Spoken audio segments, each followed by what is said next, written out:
Podcast episode 10. There is no Dan here with me, but you got me. You got D, baby. That's all you need. You can take that to the bank with you. Anyways, there was no game last Saturday because Meat Chicken ended up either chickening out or they really didn't have enough players to put out on the field. But for some reason, they were able to have some form of practice on Sunday, and they were able to do some kind of workout. I don't know what it was, but that really pissed off a lot of Buckeye fans. It pissed off a lot of the players because not all of them are able to get their gold pants. It was something that a lot of the former players were saying, a lot of fans were saying that it's just nonsense, it's not fair. But, you know, the Kevin Warren and the other people in the committee for the Big Ten were able to put us into at least the Big Ten championship game, where we're going to be going up against the Northwestern Wildcats. They have had a pretty decent year since they brought Peyton Ramsey over from Indiana. He has had some pretty decent games passing through the air. Him, Devin Holland, and Cam Porter were able to put up some big rushing numbers against Illinois when they beat them 28-10. They had 411 yards rushing on the ground. Evan Hall had 149 and a touchdown. Cam Porter had 142 yards and 2 touchdowns. And Ramsey put up 47 yards. He had 1 passing touchdown. And I really don't think that they're going to be able to rush all over our team like that. I think that people like Haskell Garrett, how tough Borland is going to be back. Yeah, that man, tough. He's going to be back. Peter Warren, he's not going to allow that stuff to happen. We got a pretty decent pass rush. It hasn't all been there, but as the games have gone on, we've started to see that we were able to put some pressure on a lot of the opposing teams that we played. But, you know, I still would have liked to have seen some more reps. I would have liked to have seen us, since the game got canceled, go play somewhere between here and Texas to go up against Texas A&M, since they had their game canceled. And I would have liked to have seen something be done to get us at least 6 wins. It would have been pretty awesome, especially since we would have a win against A&M. We would have a win against Indiana. And as I say right now, we would have a win against the Wildcats. I don't think that then Dabo Swinney or the Florida coach, Dan Mullen, would have anything to say, because we would have 3 top 25 victories. What would you have to say? Who would you have to say could be in there? I mean, Dan Mullen, you can't say nothing. You guys lost to a really terrible LSU team. You guys just lost to them, and then you want to come off the field and you want to sit there and say, if we would have played less games, then we would have had a better victory and we could have gotten into the playoffs. Screw you, buddy. Dabo Swinney's always got something to say about us. What, are you guys afraid of us? Is that what it is? I think you are. I mean,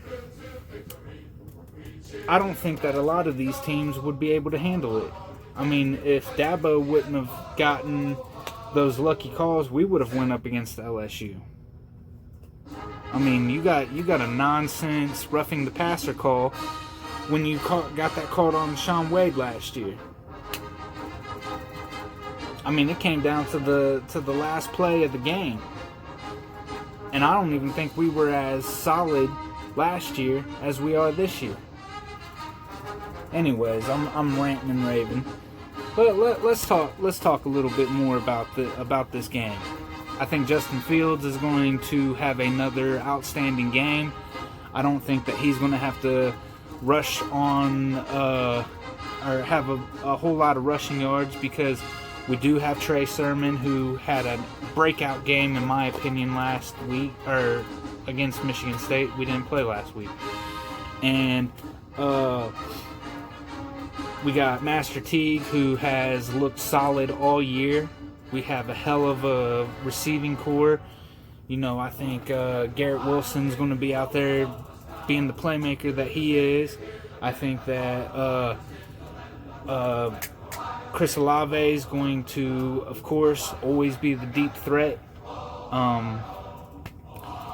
We got a lot of talent in that receiving core. I think that our defense is going to step up. I think that the secondary, a lot of the issues were fixed, at least from what we had going up against the team that did beat the Wildcats and hung that L on them. They weren't able to really do a whole lot through the air. They weren't able to do a whole lot on the ground. And I think that that defensive line is looking solid, and I think that they are not going to allow them to get 411 rushing yards against us. Our O-line's going to be back. We're not going to have the snapping issues like we had last game, where they're having all those issues, and I don't think that there's going to be a snap that's going to go over Justin Fields' head like it did against C.J. Stroud. I think, as you've seen, we had a really awesome recruiting class that happened. We had 21 players signed. That's a big victory for us, because we stole a lot from Clemson, and I think that's also a lot of the reason why Dabo Swinney is looking very salty. But, you know, that's just my opinion. This is going to be a hell of a game to watch. I think that it's going to come down to us getting the victory 45-20. I don't think that they're going to do a whole lot. We do, you know, Peyton Ramsey has played us. I do think that he knows what to expect a little bit. We have had battles in the Big Ten Championship with the Wildcats here in the recent years, but a lot of their players and a lot of our players that played in that game are no longer here. A lot of them are in the